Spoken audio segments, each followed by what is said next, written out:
Sur les murs de l'espace d'exposition, la Chambre se côtoie des zones à défendre, des centrales nucléaires et des cabanes aménagées dans la forêt. Pour la première exposition de l'année, la structure associative a choisi de présenter le travail du photographe franco-allemand Jürgen Elsger. Deux séries sur la même thématique, l'industrie nucléaire. Une première série qui s'appelle Fluffy Clouds, qui veut dire nuages dufteux en anglais, et qui se réfère à plein de sites nucléaires qu'il est allé photographier un peu partout en Europe. Et dans toutes les photos, on voit ces fumées blanches caractéristiques des colonnes de refroidissement, avec des paysages plutôt bucoliques, agréables en premier plan. Et il y a une deuxième série plus récente qui a été faite à Bure, en Lorraine, sur le site où il y a un projet de construction d'enfouissement de déchets nucléaires, avec une contestation depuis plusieurs années qui est encore en cours. Et donc on a des magnifiques forêts de nature et aussi des militants qui sont installés là-bas. Depuis 2010, la Chambre propose 6 expositions de photographie contemporaine chaque année. Son credo, montrer de la belle photographie en lien avec des sujets de société.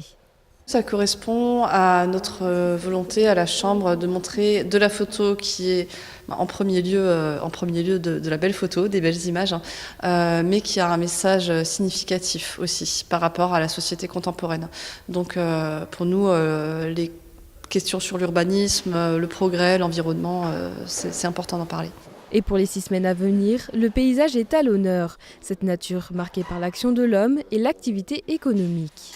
Mon travail, je m'intéresse beaucoup à la société, mais pas que par les personnes, plutôt par les paysages. En fait, c'est-à-dire que j'essaye de parler de ce qui se passe de nous, de notre manière de vivre, de consommer, à travers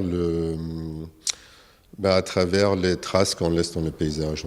10 ans d'écart, c'est ce qui sépare les deux séries du photographe Fluffy Clouds et Bure. De la cohabitation apparemment paisible entre les habitants et les centrales nucléaires, aux conséquences de cette industrie sur une ZAD, la mise en parallèle de ces deux séries offre une même réflexion. Ce qui m'intéresse dans ce travail, c'est en fait le rapport qu'on entretient avec ces installations. C'est-à-dire qu'ici à Strasbourg, vous avez Fessenheim pas loin, avec toute la polémique qui est derrière. Si vous voyez les images dans l'exposition, ils ne sont pas montrés comme des monstres en soi, mais il y a quelque chose qui se creuse dans l'image, qui est comme une fissure entre le premier plan et l'arrière-plan. Et entre peut-être ce on aimerait avoir, nos attentes dans la vie et ce qu'on nous donne réellement. C'est là où il y a le deuxième travail qui rentre en jeu aussi, c'est-à-dire que là, on est sur un terrain de lutte et de résistance qui est Bure. Et sur le coup, les mêmes questions se posent encore, c'est-à-dire que comment, si vous, dans une société, dans une démocratie, vous n'êtes pas d'accord avec les décisions du gouvernement, qu'est-ce que vous pouvez faire ? L'exposition est visible jusqu'au 24 février.